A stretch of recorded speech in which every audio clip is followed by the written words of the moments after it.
Hello everyone, welcome back. Today I'm doing an initial checkout on this Cherry Red Western Electric 554.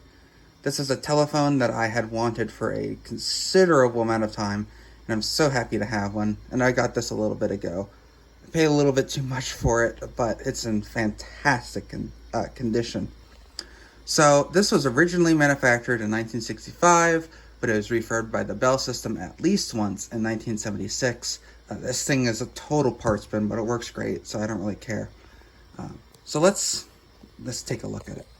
So we have a G15A handset, typical for the 70s. This is the exact same handset that's on my red 2500 set. You can see it does have, of course, the carbon transmitter. I prefer to have those. This has been painted also, I need to note. It was originally avocado green, which is interesting because the only other Western Electric phones I have are cherry red and avocado green. So, kind of a culmination of both. This handset's also in very good condition. And since this was used on a wall mount phone, it doesn't have the typical wear marks here. So, there you go. You can see it's a little dusty. It always gets dusty because it's very dusty in here. It does have the modular plate for the wall, plus the little slider jack. I'm not taking it off the wall because it's kind of tricky. And of course the chrome hook switch. And a number 9C dial, which I like. So you can see there is, I don't know how well it comes across camera, there is the typical little line here from the handset. There's nothing you can do about that. I wish there was some kind of like pad here, but whatever. Dial still feels nice. I don't know why it didn't ring the phone.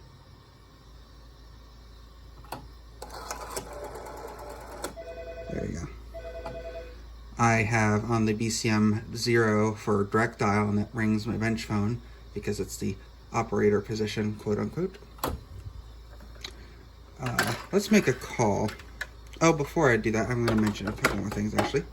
So this is not the original line set cord, but it is a nice matched red 25-foot cord, which means I can walk around this room and still stay on the telephone, which is very nice.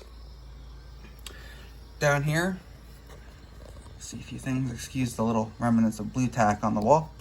This is the mouse hole for the original permanently affixed line cord, or set cord. Obviously this doesn't have that anymore because it was converted to modular by the Bell System. This is not the original jack, but it works good enough.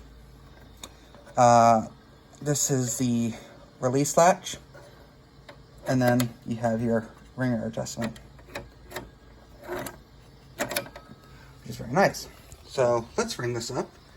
I shall use the green 500.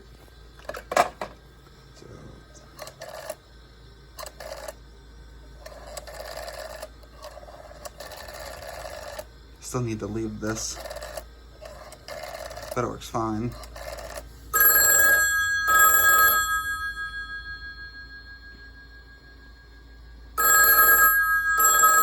The ringer on this sounds fantastic.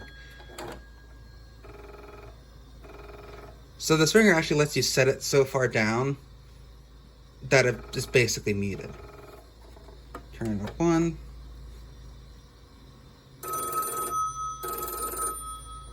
Turn it up to 2. And then all the way.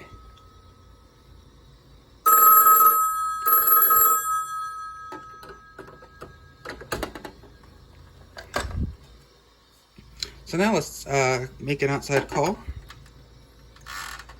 Probably can't hear it over the other noise in this room. Oh, how can I forget? It's designed to let you set the handset like that because it has these kind of notches at the top. I love this. Western Electric's propensity to give you a place to put the handset, just like on the older, the desk type phones. So let's dial 9. Yep, okay, dial USPS because that's the only number I can think of offhand.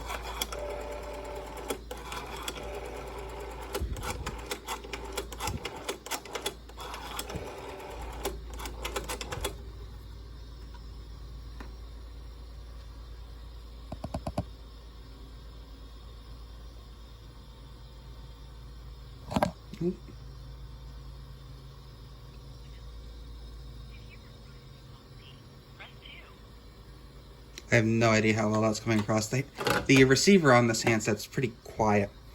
Not quiet enough to use, but, you know. So, I guess all that's left now is we can open this up. Of course, take the handset off the hook. So, you kind of, you have to finesse it. It's easier to do it with this hand. Just kind of push it back, and then it releases. There we go. It's very easy. Typical Western Electric serviceability, even though the subscriber wasn't supposed to service their equipment. There we go. Okay. So you can see it has been painted in here. Apologize for the terrible light. This assembly at the bottom and this hook at the top are both metal, which is very nice. It means it can't break very easily. So this is where the parts bin of this phone comes into play. So this telephone was originally manufactured in May 1965, as you can see here, 554. But then the plate on the back, the modular adapter plate, wonder if you can... No, it's pretty buried in there. I was going to see if I could show the slider jack. This plate says it was manufactured in 1976. I believe November is the date. So, and it gets better. This ringer is from 1957, which is very old. That would mean it came out of a fairly early 500 type set. I would assume this was pulled from another 554, just an early one. You can see how the mechanism works. I like this better than the desk phones because it's easier. Now this ringer has some wear. It's seen a lot of use, but in typical Western Electric geez, I lost my word. In typical Western Electric quality, it still works perfectly fine. This is also a 425E network from also May of 1965. I like the 425E network. It's very solid. And you can actually see kind of inside a little bit too.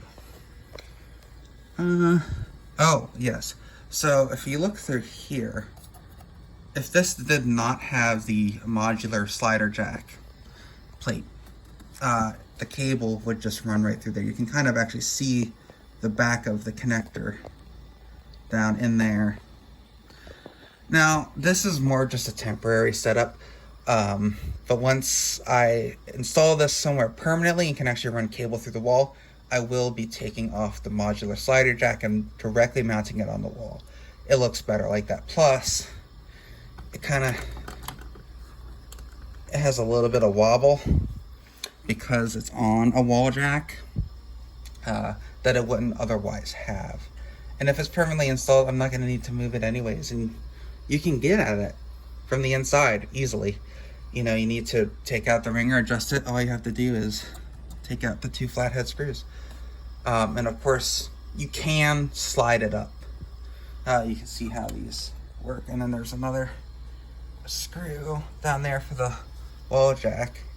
I believe you kind of, I don't know, there's a finesse to it. So yeah, it's, you know, a red 500 that's been stuck onto the wall that was originally avocado. This is a cherry red dial. So this was replaced when it was painted, God knows when. Obviously you can't really paint something like this. Plus, you know, the numbers, it shows through on the back. So you also see our stack switch for the hook switch. It's very interesting that it's kind of mounted onto the side like that.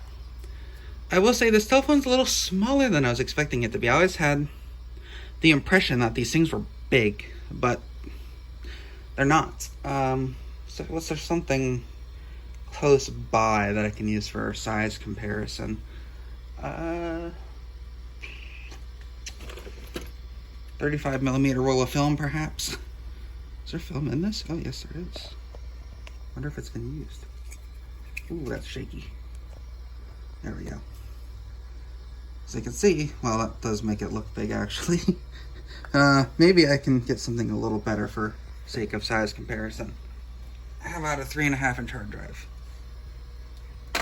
do the shuffle with the camera here. Yeah, that's a better comparison. So you can see it's really not that big. I always kind of felt like they were, but they're not. So I guess that's all there is to show. The ringer from 57, the network is from 65, so there's the back plate and the hook switch. I need to pull the dial out at some point. I'm just kind of lazy. I just want to see if there's a date on there. All I know is there's a 9C dial with metal gears. Maybe that helps date that. I don't know when they went to plastic gears. So let's put the cover back on. So what you do is you line that. It's kind of tricky. There we go. You line that up and then you push. So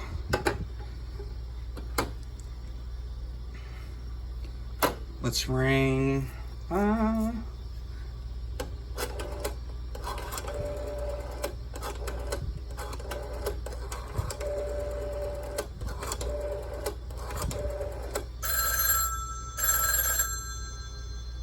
That's the bedside phone. And then we'll ring the green 500.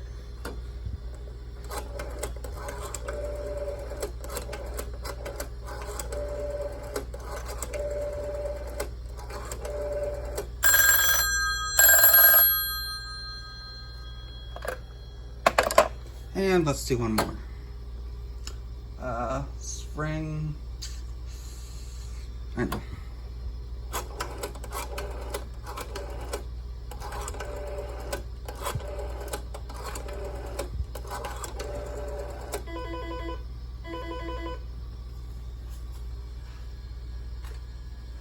Actually, if I do this,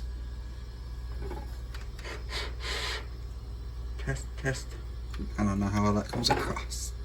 You can also actually hear it. One more. Do an IP phone.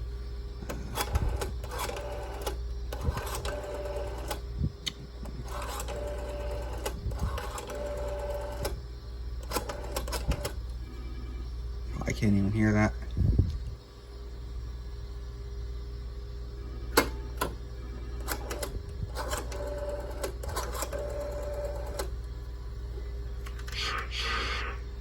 Priority call. And that's really it. Not much more to show. So, thank you for watching.